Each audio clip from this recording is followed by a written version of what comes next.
নমস্কার। শীতের মরশুমে ব্রোকলি কিন্তু খুবই সুস্বাদু এবং হেলদি একটি খাবার। আজ আমি সেই ব্রোকলি দিয়েই বানিয়ে নেব স্যালাড, যেটা বাচ্চাদের জন্য যেরকম ভালো, আবার যারা ডায়েটে আছেন তাদের জন্য খুবই ভালো একটি খাবার।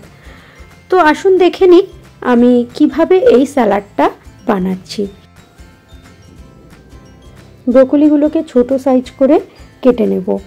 রিমো না ব্রোকলি খুব ভালো খায় জানেন তো, যার ফলে ওকে আমি টিফিনে ব্রোকলি আর আলু একটু ফ্রাই করে দিয়ে দিই, রুটি দিয়েও খুব ভালো খায়। ওর স্কুলের ম্যামরাও আমাকে বলে ব্রোকলিটা অরণ্য খুব ভালো খায়। হ্যাঁ, তো ভালো, তো ওর জন্য ওকে আমি এই স্যালাডটাও করে দিই। আর এই দেখুন, এই যে অংশটা বেঁচে আছে এটা আমি রেখে দিলাম, পরে সবজিতে ব্যবহার করব। এইদিকে আমি একটা পাত্র নিয়েছি, তাতে জল দিলাম, একটু স্বাদমতো লবণ দিয়ে দিলাম, আর ওই কেটে নেওয়া ব্রোকলিগুলো দিয়ে দিলাম। দিয়ে ভালো করে নাড়িয়ে চাড়িয়ে দিয়ে আমি ওই গ্যাসের আঁচটা মিডিয়ামে রেখে 5 মিনিট মতো বয়েল করে নেব ব্রোকলিটাকে।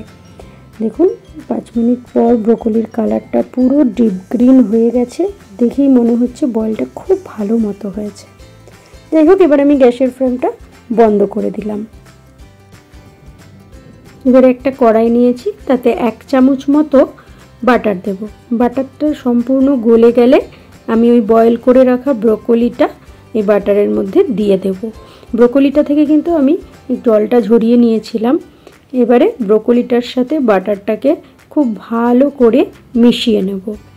খুব ভালো করে যেই মেশানো হয়ে যাবে, এরপর আমি এর মধ্যে দিয়ে দেব সুইট কর্ন। সুইট কর্নটা একটু বেশি পরিমাণেই দেবো। এটা ফ্রোজেন সুইট কর্ন, আমি রেখেই দিয়ে নিই, কারণ আমি যা কিছু বানাই সেই সবে আমার সুইট কর্ন একটু ইউজ হয়, আর রিমোও বেশ ভালোই খায়।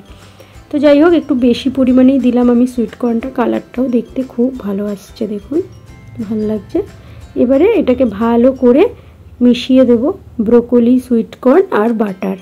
যেই মেশানো হয়ে যাবে, দেখুন একটু মিডিয়াম আছে, একটু নাড়াচাড়া করব, একটুখানি জল জলা জলা ভাবটা আছে, সেটা যেই কমে আসবে পুরোপুরি শুকিয়ে যাবে।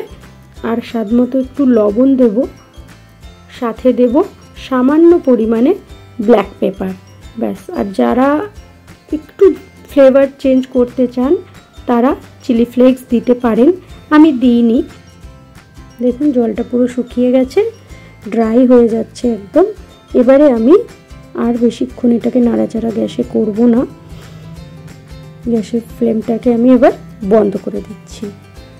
এবারে একটা সার্ভিং প্লেটের মধ্যে আমি স্যালাডটা তুলে নিচ্ছি, আর একটা পাতি লেবু নিয়েছি, কয়েক ড্রপ রস উপর থেকে দিয়ে দিলাম। এতে ব্রোকলির নিজস্ব যে একটা সেন্ট থাকে সেটা চলে যায়।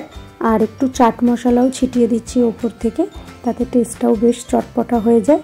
বাচ্চাদের জন্য যতটা একটু টেস্টি করে দেওয়া যায় ওদের খেতে আর কি ততটাই ভালো লাগে। রিমোর স্কুলে লাঞ্চ কিটে প্রায় দিনই আমি এই স্যালাডটা ওকে দিয়ে থাকি, যেহেতু এটা খুব হেলদি, ওর জন্য খুব ভালো।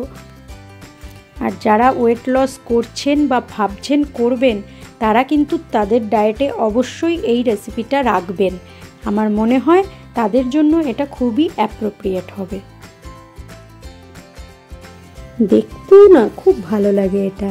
এই যে উনি এসে গেছেন, এখন উনি কর্নটা আগে খাচ্ছেন, তারপর বলছে কাউকে দেব না।